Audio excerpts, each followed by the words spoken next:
Now let's look at the next problem, the problem of corruption. Let me, before starting to explain corruption, recap what we studied in unemployment. We studied what is unemployment. We studied the two main reasons, an additional 4 reasons for unemployment. Then we discussed 2 solutions that can be adhered to solve the problem of unemployment. When you all study it like a story, it will be easy for you to remember all the points and even for you to write it in the exam later. Make a practice of writing keywords as well. Now let us discuss the next problem, the problem of corruption. Same order, first we'll try and understand what is corruption. It is a very cruel social evil in our society. It is a problem in public life of India. Now it has spread to every level in Indian society. What does corruption mean? It means offering bribe and following any other illegal means to achieve illegal benefits. It stays away from legal framework in its operation. For example, if there are 2 people who apply for a government tender, both are equally meritorious. They are having good qualities in their proposal. But person A decides to bribe the officer with some additional amount of money. Is this legal? No, it is illegal. So it is an illegal way to get a person to get to do your work in the public sphere, and the entire action is illegal. So please learn the meaning of corruption. It can also, there is also one more definition of corruption. It can be defined as misuse of public authority.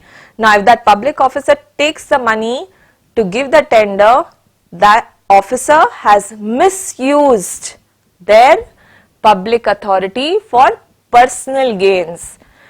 Sweeping away all the procedures for a narrow personal gain can also be termed as corruption. So there was a procedure that the proposal for the tender was given.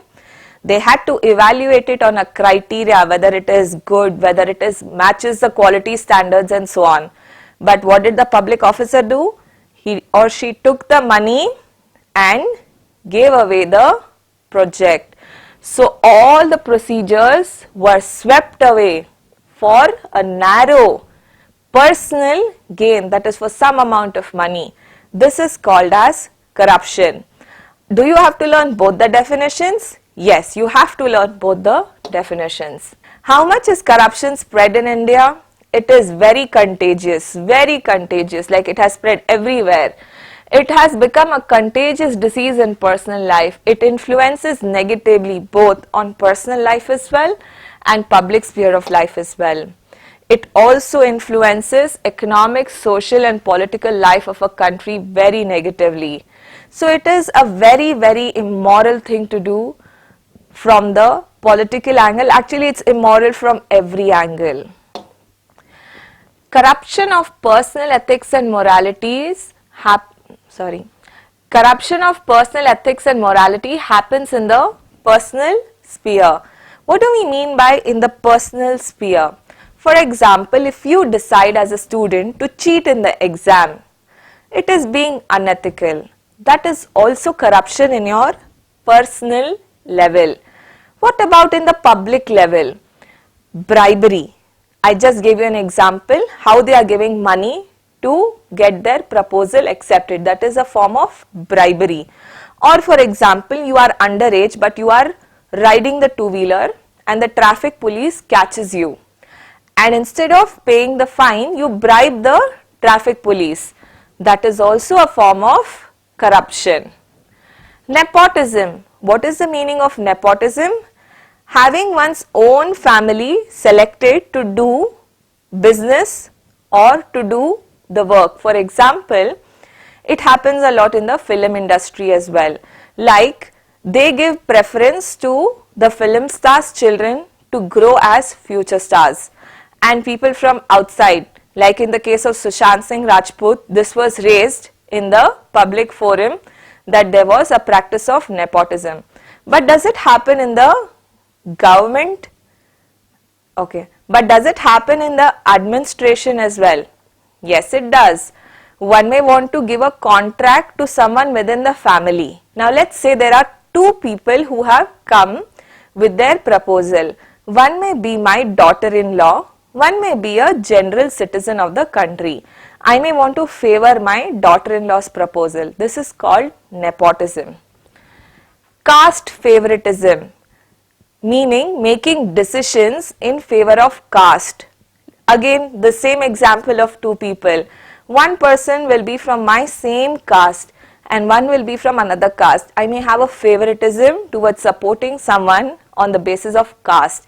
Here I am not practicing merit-based decision making. I am making decisions based on bribery or nepotism or caste and so on. Another form of corruption is intentionally slowing down of work. Let's say it takes 6 months to build a flyover. Now this officer wants some bribe. After every stage of flyover is completed, this officer wants some amount of money as bribe. So he will purposely slow down the project. This is also a form of corruption. If you all see corruption happening anywhere, you all should not support it. You all can do whatever in your limited capacity. Write a blog about it. Expose it. Talk to the relevant authorities to not let this happen. And for your individual self, take responsibility of not cheating in the exam, not doing any other practices that are corrupt. Okay, students? During election time as well, all of these evil practices such as bribery, nepotism, caste favoritism and so on, all of these evil practices simply find inroads into the social life. Political corruption also leads to crime. It provides motivation of corruption in public life and it nourishes, it's like a nourishment, it's like a food for misadministration on the part of officials. So when officials are not administering properly, the fuel for it is corruption. What else adds to corruption? Tax evasion. Like as citizens, if we are supposed to pay certain amount of money as tax and we try to find a way to escape by not paying the tax, that's called tax evasion. Illegal hoarding. What is the meaning of illegal hoarding? Let's say there is a demand for onions in the market and I have access to over 50% of the onions in the market and I keep it in my warehouse. Why? So that the demand for onion increases and the price also increases. And I keep holding the stock of onion till when the price increases to a very high point and only then I release the stock.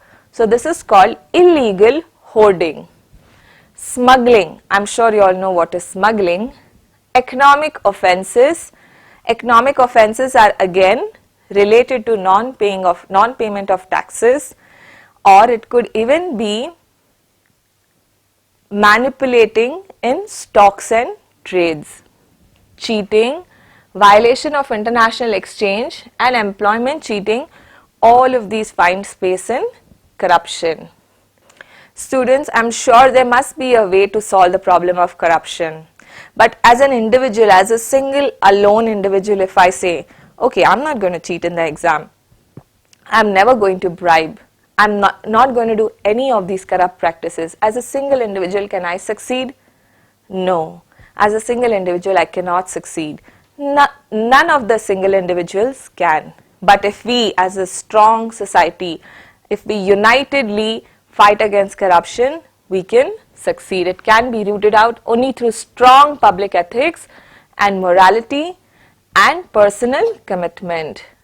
Many a times, a natural human tendency for selfishness, eagerness to fend off personal emergencies and personal gain, it leads us to corruption.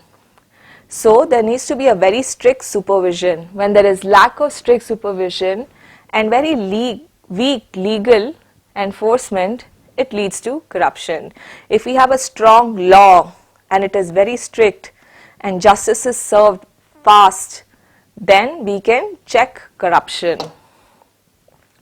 Political will and public support is very important. It's inevitable for tackling corruption. So ethical political leadership, 1, good officers, 2, and politically aware and educated public can weed out corruption. So we discussed what is corruption, what are the causes of corruption, how it affects all the spheres of life, and we finally discussed the solution to even such a big problem. Are there any institutions that are set up to root out corruption? Yes, Lokpal and Lokayukta. They bring down corruption drastically. Education institutions also can take a lead in this direction. How? By installing CCTV cameras in government offices and increasing efficiency of government work has also brought down corruption.